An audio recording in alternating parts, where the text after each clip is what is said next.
চিনবে না, মুরিদ পীর সাহেবরে চিনবে না, দলের কর্মী তার নেতারে চিনবে না, নেতা তার কর্মীরে চিনবে না, বন্ধু বন্ধুরে দেখে পালাবে। এই কঠিন মুহূর্তে সূর্যটা মাথার কাছে চলে আসবে, জমিনটা তামার জমিন হবে।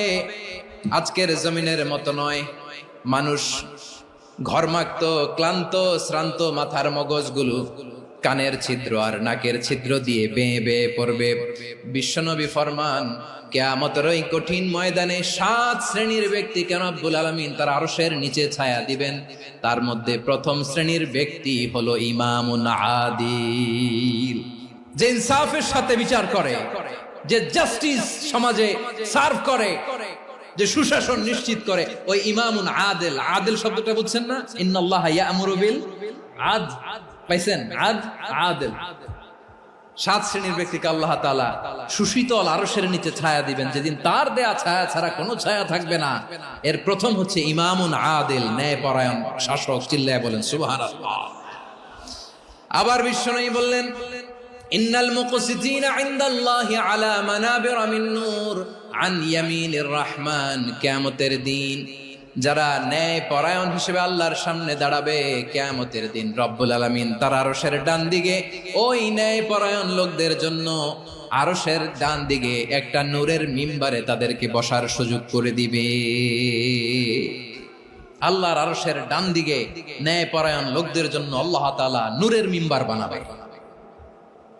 4টে কেন কথা মনে করেছেন? আল আদাল, জাস্টিস। ইন্নাল্লাহা ইয়া'মুরু বিল আদল। আল্লাহ তাআলা এই আদালতের নির্দেশনা দেন, সুবিচার, সুশাসন। প্রিয় ভাইয়েরা, এটা আমরা বাংলাদেশে চাই কি চাই না?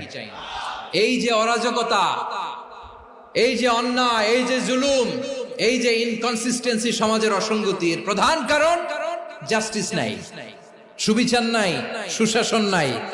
শেষবারের মতো আওয়াজ করে বলেন তো, আমরা বাংলাদেশে আদল চাই কি চাই না? তাহলে প্রথম নির্দেশনা শেষ। আল্লাহ তাআলা তোমাদেরকে আদলের আদেশ দেন।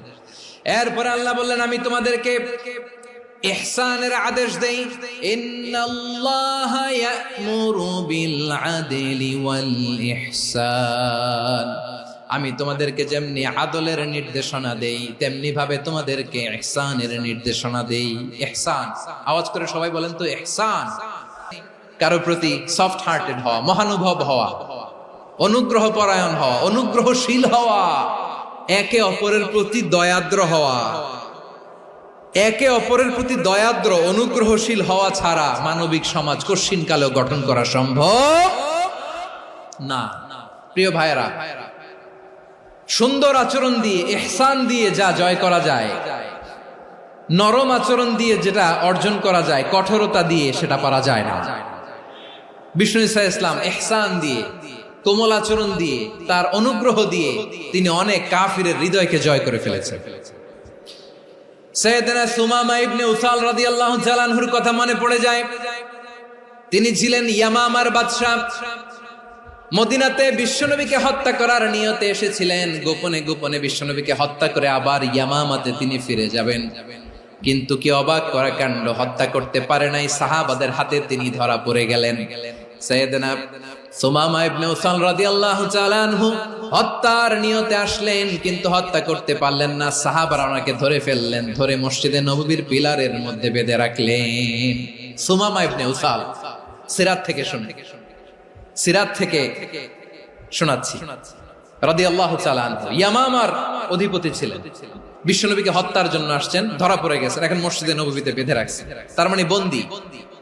তো এখন স্ট্যাটাস কি? বন্দী, ক্যাপটিভ। তো বিষ্ণু ঈসা ইসলাম সাহাবাদেরকে বললেন, তার খোঁজ খবর নিও, সুমামা ইবনে উসালের খোঁজ খবর নিও।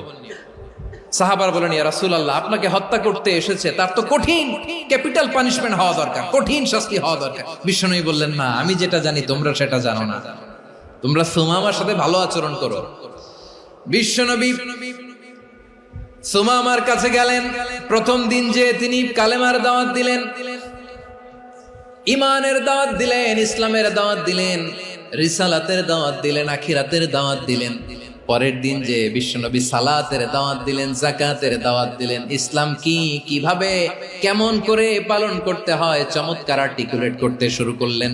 তন্ময় হয়ে সুমামা ইবনে উসাল রাদিয়াল্লাহু তাআলা আনহু বিশ্বনবীর কথাগুলো শুনতে আরম্ভ করলো। একদিন নয়, 2 দিন নয়, টানা 3 দিন বিশ্বনবী সুমামার কাছে ইসলামকে প্রেজেন্ট করেছেন, উপস্থাপন করেছেন। আওয়াজ করে বলেন, কয় দিন? 3 দিন। 3 দিন মসজিদে নববীতে বাধা।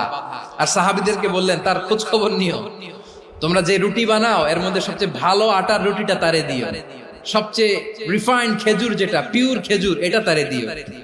আর বিশ্বনবী নিজের উট থেকে দুধ দহন করে ওনার বাড়ির এক কর্মচারীকে বলেছেন, দুধ দহন করে সুমামার জন্য নিয়ে যেও। সুবহানাল্লাহ পড়বেন না? সবাই তো অবাক, ইয়ামামা থেকে আসছে নবীকে হত্যা করতে, বিশ্বনবী দেখে তারে জামাই আদর করে।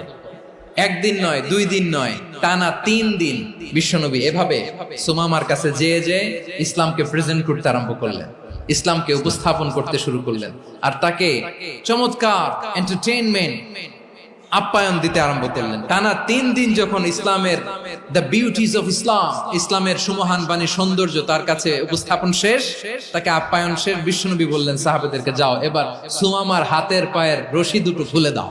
সাহাবারা তর্ক জুড়ে দিলেন, লা ইয়া রাসূলুল্লাহ, এমনটা করবেন না তো, ভয়ঙ্কর ভয়ঙ্কর খুনি, কি জানি কি হয়ে যায়। বিশ্বনবী বললেন, না, তার হাতে পায়ের রশিগুলো খুলে দাও। সাহাবারা বিশ্বনবীর কথা মতো তার হাতে পায়ের রশিগুলো খুলে দিল। সুমামা মুহূর্তের মধ্যে মসজিদে নববী থেকে বের হয়, ইয়ামামায় ফিরে না যে মসজিদে নববীর পাশে একটা খেজুর বাগান ছিল, সেখানে চলে গেলেন। সেখানে একটা ছোট্ট কুয়া ছিল, কুয়ার পানি দিয়ে তিনি গোসল করলেন। সুবহানাল্লাহ পড়েন।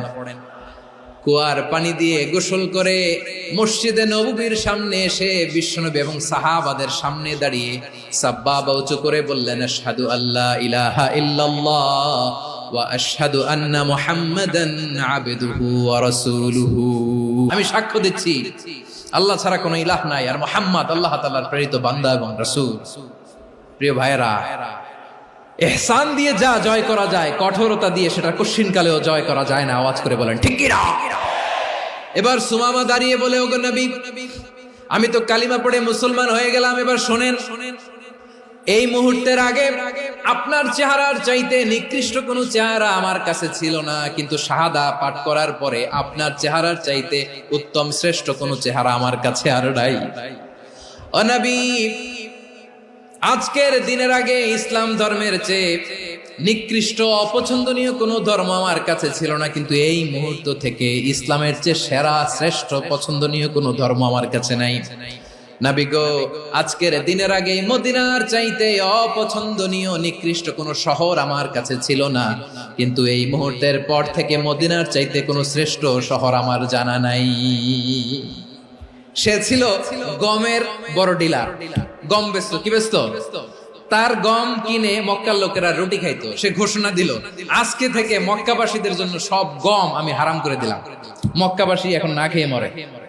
সুবহানাল্লাহ পড়বেন না? মক্কাবাসী বিশ্বনবীর কাছে আসলেন, এসে বললেন, মুহাম্মদ, আমরা তো তোমার ভাই, তোমার চাচা, তোমার